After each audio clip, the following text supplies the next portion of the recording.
Hello everybody, welcome back to my channel. For those of you who do not know me, my name is Courtney. I am a women's fiction author, sometimes actress, content creator, and lover of all things, you got it, coffee. I wish that I had a watch that could tell me how many hours a week I have watched television over the last 12 months. And a lot of the time I try to convince myself that I am doing research and homework and trying to learn new things for my books and also for auditions. Right now, just being, where we are, I have had a lot of remote auditions. And so I try to watch characters that I feel that I would portray in a similar manner and just kind of educate myself on how they portray their emotions and handle scenes and things like that. So certainly I've been doing that for research, but obviously it's just my way of entertainment these days. So I just want to share with you all the cool things that I've been watching, new things I've discovered, old shows that I've never watched before that I finally did for the first time, and stuff that I have been rewatching just because it's just so darn good. There's two different categories of television in this house. One of them is Courtney TV, and then the other is Couple TV. So there are shows that I watch by myself and shows that I will sit down at night and watch with the hubby. And right now we are actually watching The Americans, which I think came out years and years ago, but we just discovered it and it's actually really addicting. The first couple episodes I was like, I don't know if this is for me, but it's really addicting. Carrie Russell is in it, who I think is phenomenal anyways. I mean, who doesn't love Felicity? But basically they are Russian spies who are masquerading as Americans in America. And they have just this whole double life, and it's incredibly fascinating because it's obviously based off of true events. So it's incredibly interesting and it's really, really addicting. We just finished watching all 9 seasons, I believe, of How I Met Your Mother. And I have never been more in love with anyone on television than I am with Barney. Neil Patrick Harris is an absolute genius for the way that he played that role. I love Barney, and I wish I could pull him through the TV and ask him to be my BFF for life because I'm obsessed. I just finished watching the full first and only season of Bunheads, which is from Amy Sherman Palladino, who was part of the Gilmore Girls. She wrote the Gilmore Girls, and so there's a lot of characters from the Gilmore Girls that show up on this show, and it's all about dance.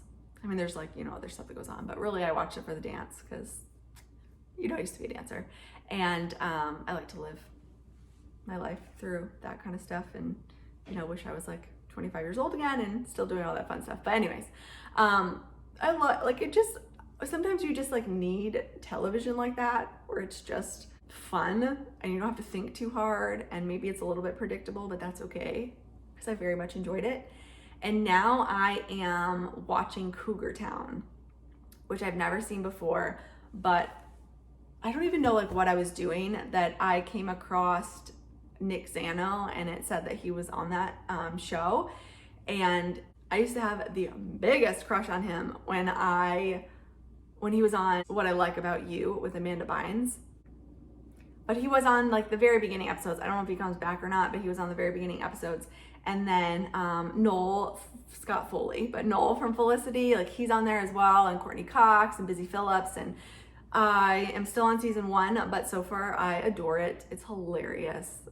And like I said, sometimes you just need that kind of stuff. So I laugh. It's funny. I'm also rewatching Reba because why not? I feel there's a trend in current Courtney television, which is just lighthearted comedy, laugh out loud, funny stuff. And so that's where I am right now. I did watch Malibu Country, which is Reba's other show, just because there was less seasons of that, so I got through that a little bit quicker, and then I went back to watching Reba. I also just finished watching with the hubby I'll Be Gone in the Dark, and funny enough, I got the book for Christmas right at the time that we found it on TV, and we're oh, we have to watch this. And so I haven't read the book yet, but basically, it is all about the Golden State Killer and this woman's like obsession to solve the case. And it just talks about like all the clues and everything that she went through and like the team that she had. And it also shows real accounts from survivors. And so at times it can be like really emotional, because for me, like I love watching crime scene investigation type shows, but something like this where it's incredibly real. It's just really, it's emotional. And you know, you're looking at this and you're like, this is not scripted. This is not television. Like this happened in real life, and how utterly terrifying all of that was. And but also like intriguing that this just became someone's like obsession and goal in life, to solve this crime, to solve these crimes and to bring these people justice. And you know, it's no secret that, you know, unfortunately she passed away prior to the Golden State Killer actually being identified and brought to justice. So it's incredibly moving and intriguing and emotional, but entertaining story. And so I highly recommend that one. We very much like that. Of course, I watched season 2 of Virgin River as soon as it came out. I really tried not to watch like every episode in like a day, but I couldn't help it. I think it took me 2.